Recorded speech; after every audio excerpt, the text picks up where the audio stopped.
All right, you maggots, listen up. All right, this video uh, is two videos in one. Uh, Person asked, what about the gear? All right, just to hold the gear without owning any tools is a problem. See, this is a vice grip that attaches to the bench with a clamp. It's got a clamp built into the vice grips so you can mount it on a bench. And that's holding the shaft, which is holding the gear blank. Here's the gear.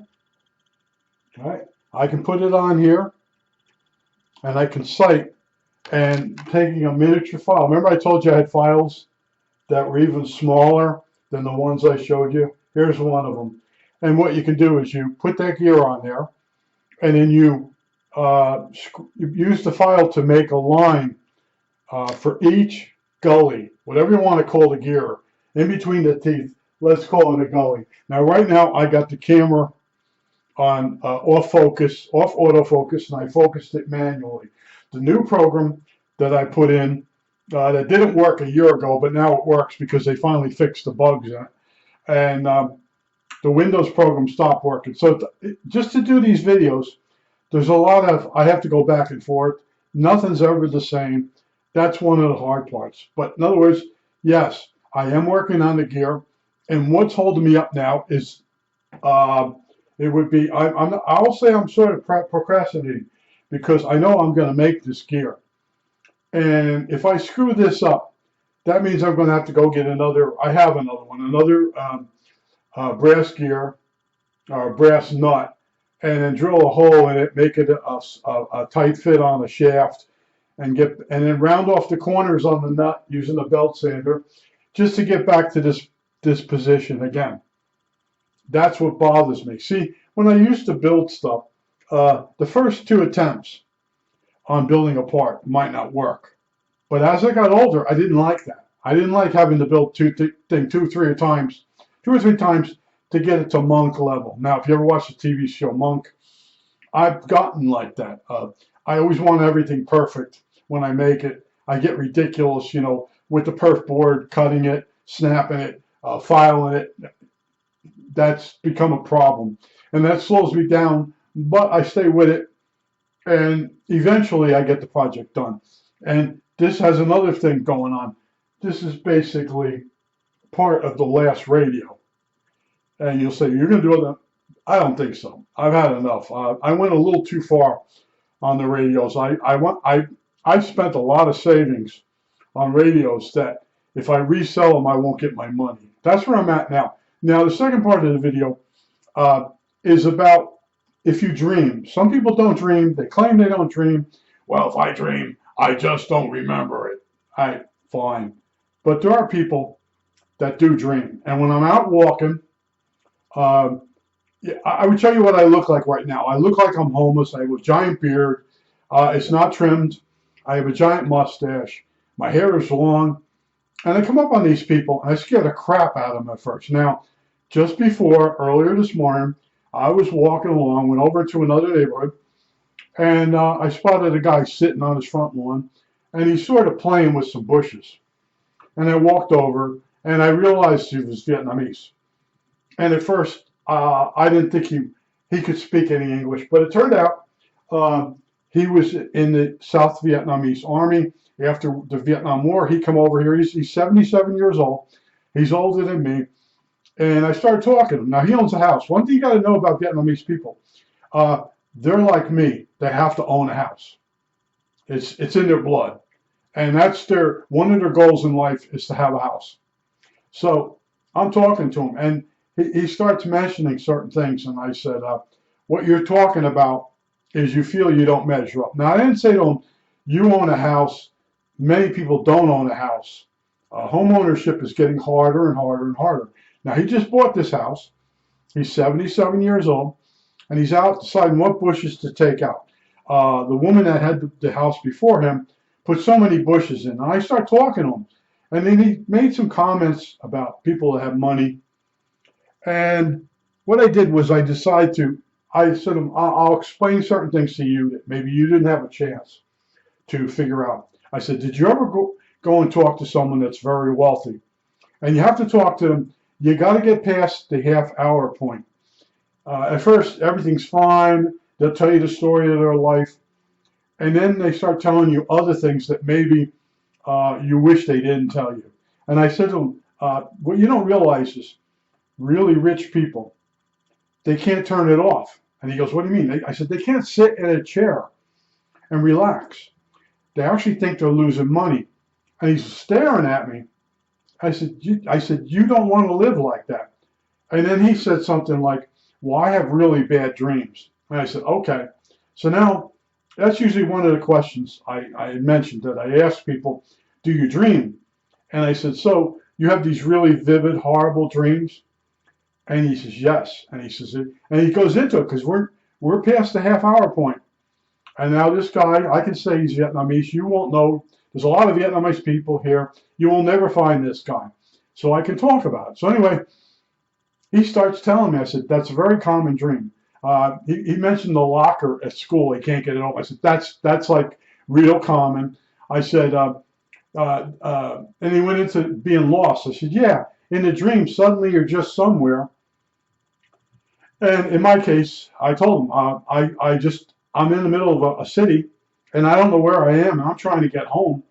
And you stop and ask people for directions, and there's no help at all. There's a lot of deep things on this. When you ask someone for help in a dream, and they don't help you, basically, that's what you feel like you're getting from other people, that nobody else is helping you. So I went all through the thing with the guy. And at one point I said, you know those people in your dream are not real. And he's looking at me. I said, I'm going to tell you one more time. Those people aren't real.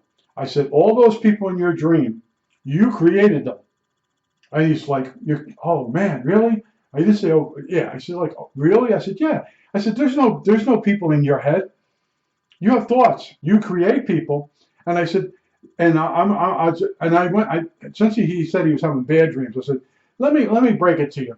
In a dream, if you don't want to be skinny, see, I didn't say fat. I didn't go off on any ugly or any of that. I just said, if you don't like being skinny, and you're self-conscious about skinny, the people in the dream that look like someone you don't like, they know what's going to upset you because it's really you.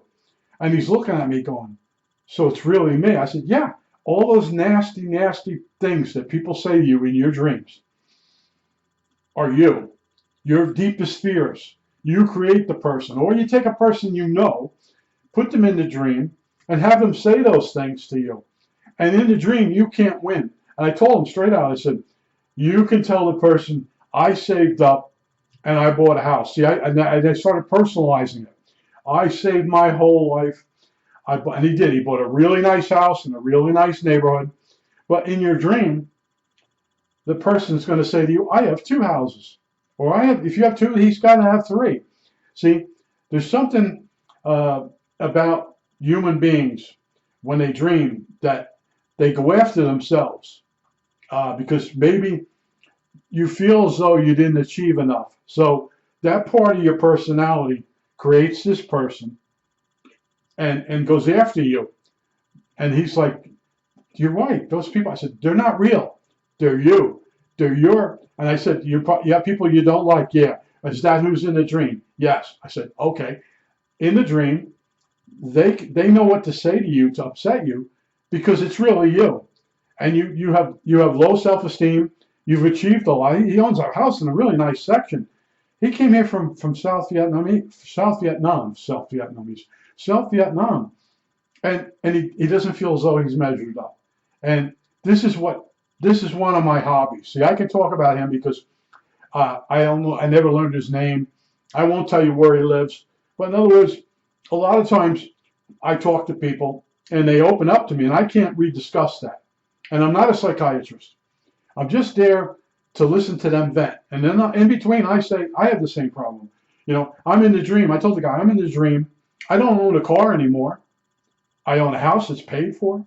I'm on Social Security. I'm having a good time in some ways. And when I dream, I'm driving around in a car, and I don't know where I'm going. No one can give me directions. And I'm realizing I shouldn't be driving because I don't have a license. I told him, I said, I go through the same thing. I said, that stupid locker in high school, you can't get it open. Yeah, he's like, holy crap. I said, yeah. And I said, yeah, then you're sitting in class and the teacher tells you to get your homework out. And you open the book and you can't find your homework. The other one is you're sitting there, the bell's getting ready to ring, and you don't know what the next class is to go to. Think about this. Why would you torment yourself like this? Well, basically, your life isn't going exactly the way you want it to go. And now you're going back to your childhood when anxiety first started rearing its ugly head. And I told you, I had teachers that they weren't very nice. If you showed any weakness, they would tell you to basically suck it up. So you're in a classroom, and the bell's going to ring, and you go to your loose leaf book, which has the chart of your classes, and you can't find it, and you don't know which the next class you're going to. And you're starting to reason it. Well, it wouldn't be this thing, or it wouldn't be that thing. See, what happened in my high school, we went on split session. So they started doing weird things like you might only have gym, physical education twice a week. And it might be like Tuesday and Thursday. And then the following week, it might be Monday, Wednesday, and Friday. And it was really hard to keep track of what the hell you're supposed to be doing. So you're sitting in one class, the bell's getting ready to ring to go to the next class, and you're going over your mind what class you got to get to. Now, the school that I went to, North Arlington High School, there were certain classes. If you had to go between them, you couldn't make it within 3 minutes. You had to run outside the building and jog and then get back in this building in order to be able to do it. And a lot of times when you got to the other door, some scumbag has locked the door on you. And they're on the other side laughing. And they didn't open it back up. They walk away.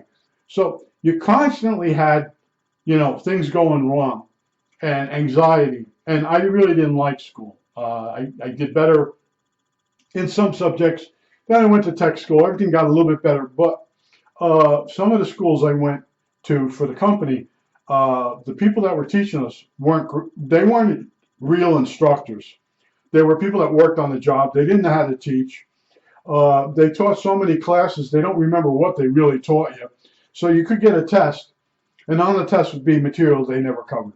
So there's these things you go through in life, and it's anxiety. And those people in your dreams are your representation of the person you don't like. Or a composite of a t-shirt that was like, how come you don't have your homework? And you're sitting there, and you're in a dream. You can't say, well, I graduated high school. I'm not here. And I tried that. You try this in your dream. You say stuff like that. And they're like, what do you mean you graduated? You're here. So you can't win. You're there. You're back in high school. Now, what happened with me, when I reached retirement age and I retired, my dreams changed.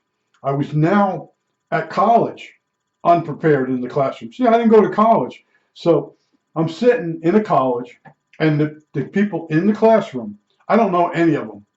There's no familiar faces because it's college.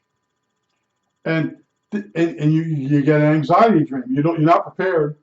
And I remember the paper chase. The guy was unprepared because he didn't read the billboard or the billboard. They posted what he had to have for that class, and he came into that class. It was Mr. Kingsman. Anyway, that guy. I won't do imitations, but anyway, he showed up unprepared, and the guy shrouded him, and then he had to figure out how to become unshrouded. It's a whole thing. Well, I watched that scene, and that got embedded in my mind. So then when I become retired, and the past is now gone, I don't have to worry about making money. I get Social Security. Okay, now in my dreams, I'm in college, and I'm unprepared. See, I'm not back in tech school. I'm in college, and I didn't want to go to college because I didn't like the stuff I had to learn because I wasn't good at it. So I took the easy way and go with what I liked, and that was technical. And I paid for the school myself. My parents promised to reimburse me, and they never did. It's a long, long story. I won't go there. But some people, I've been asking about the dreams and the people in the dreams, and some people actually think they're real people. And that's the that's the rude awakening too, is when you start to, like this guy, he's like, you know, you're right. They're not real people. You're creating those people in your dream. And he was telling me he has to get up out of bed and sit on the edge of the bed. And I said to him, yep, I have to do the same thing. I have a bad dream and I sit on the edge of the bed. I wake up, I lay down, I go right back into the dream. And he's looking, I'm like, holy crap. I said, yeah. I said, see, he never talked about this to anyone before. And that's what the amazing thing is.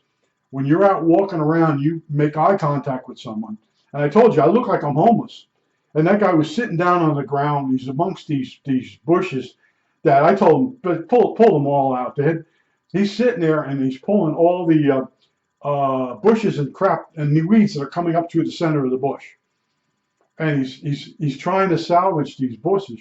And he said the woman that had the house before him put them in. And I said, you have too many bushes. I said, it's too much work. You're retired. You should be enjoying yourself. And he was just laughing. He goes, well, I bought this house. And I go, yeah, you bought the house at 77 years old, and it's a lot of work. Now, today, I actually got a new lawnmower, new to me.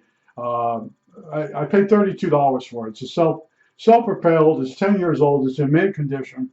The girl that sold it to me dumped the gasoline out, and I put gas in it. It didn't work. It was all gummed up. I started reading on the model.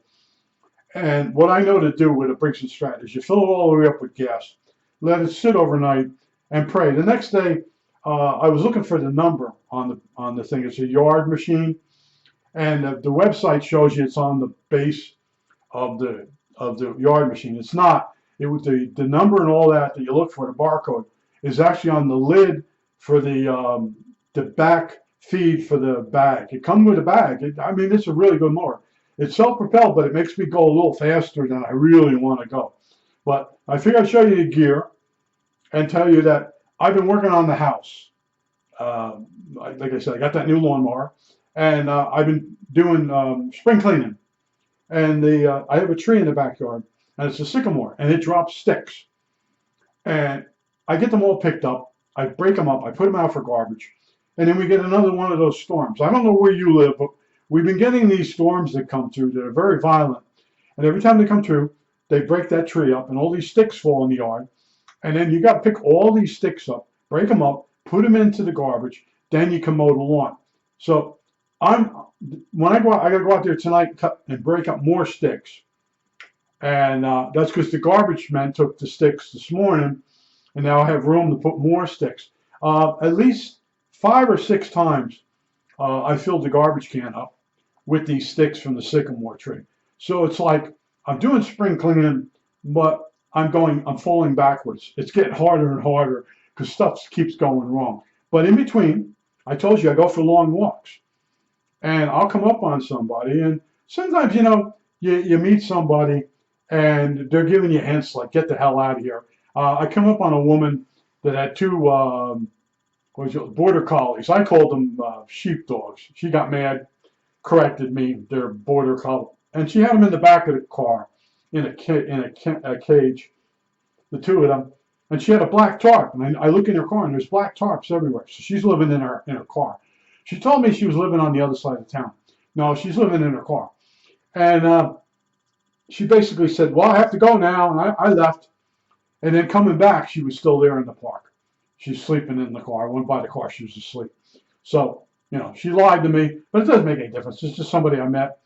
And then, I call them sheepdogs because when they go along on the ground, they got their head. I don't know if you've ever seen a sheepdog. They have this, they put their head down like they're going to come up under a sheep and push them out of the way. So she had 2 of them out in the park, and she was running them. They weren't on a leash, and there were other dogs coming by. And she was asking me, I said, well, they should be on a leash. I said, but your dogs seem to respond good to you. But what happens is there's people that walk dogs in that park, and they have those nasty dogs, pit bulls. Yeah, that's hilarious to see that. And they just got the pit bull, and they can't control it. And some poor old lady will be walking her dog, and the pit bull will pick it up in its jaws and ring it back and forth. Yeah, I have friends that walk down in that park with their dog. They all carry a mace. I think that's it. All right, that's it.